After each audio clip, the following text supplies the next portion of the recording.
All right, as the US Secretary of State Antony Blinken said, this is the greatest threat to security in Europe since World War II.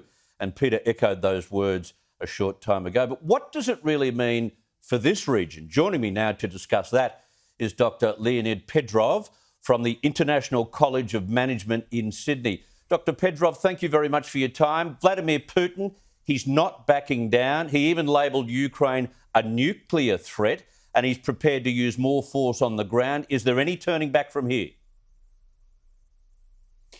Well, yes, indeed. President Putin said many things in the previous 48 hours. It was basically a declaration of war to the rest of the world, and Ukraine just happened to be the nearest neighbor.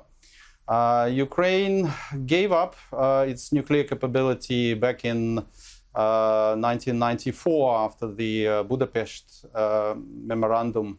Now Kiev is really regretful about his decision, and Moscow understands the reason, because what makes Russia so impudent is nuclear, the largest or second largest nuclear arsenal. President Putin has the nuclear button. He can use the nuclear strike. Even the Russian military posturing permits the preemptive usage of nuclear power, nuclear deployment. And if Ukraine starts threatening Moscow, and it's just a few hundred kilometers away, the Russian capital from the Ukrainian border, so certainly Russia is concerned. But we should remember that Russia is not just a European power.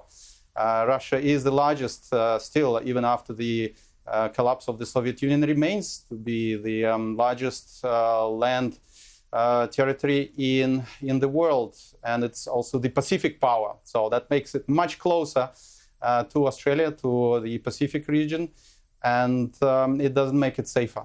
When you say Russia is a Pacific power, how do you mean that?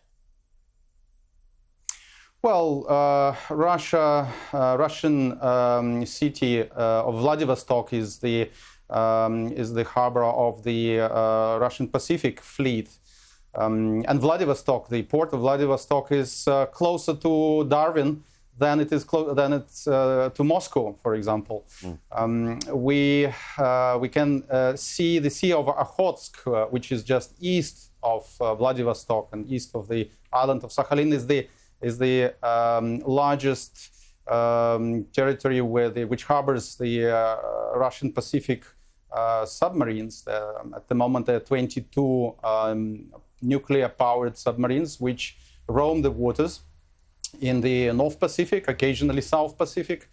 And compared with the Australian Defence Force, they simply can outgun and outwing the Australian Defence Force. And if the Russian flotilla starts moving southward, they cannot be detected probably until they pass Papua New Guinea, as it happened back in 2014 when President Putin visited Brisbane for the APEC meeting, and 4 Russian gunboats were in the international waters, but obviously they were patrolling the international visit and the summit of President Putin at that time. Okay. Plus, on top of all of that, as you say, great access to the Pacific.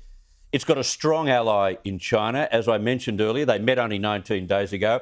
They both criticised the creation of the new AUKUS partnership this month.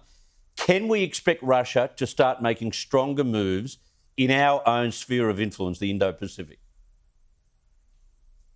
Well, thanks to former Australian ambassador to the US, Joe Hockey, who named Russia specifically, not just China, but also Russia, is also, he said, potentially the target of AUKUS alliance. Yes, Moscow is concerned about this new development in the strategic partnership between Australia, US, and the United Kingdom. And certainly the Russian Pacific Fleet, the Russian Air Force, which also has a number of strategic bombers like Tupolev 95 or Tupolev 22, who have regular sorties around the North Pacific territories, well, including South Korean air defense zone, including the disputed territories with Japan. And I should remind you that there's no peace treaty still between Russia and Japan after the Second World War. Potentially, things can turn hot, and after the Cold War, which we're experiencing now, Cold War 2.0. At any moment, the real clash, the hot phase of the Cold War, may conflagrate the Northern Pacific, or who knows, maybe even South Pacific as well. So Australasia is not immune from the conflicts which have been dormant for the last 70 years after the Second World War. But it's not Japan which is divided, China is divided, Korea is divided, and Australia is, as an ally of the United States, and the US looks like it's losing power in Northeast Asia and rolling back from its promises. So potentially Australia may also feel the heat. Cold War 2.0. Fascinating. Dr. Petrov, thank you very much for your insights.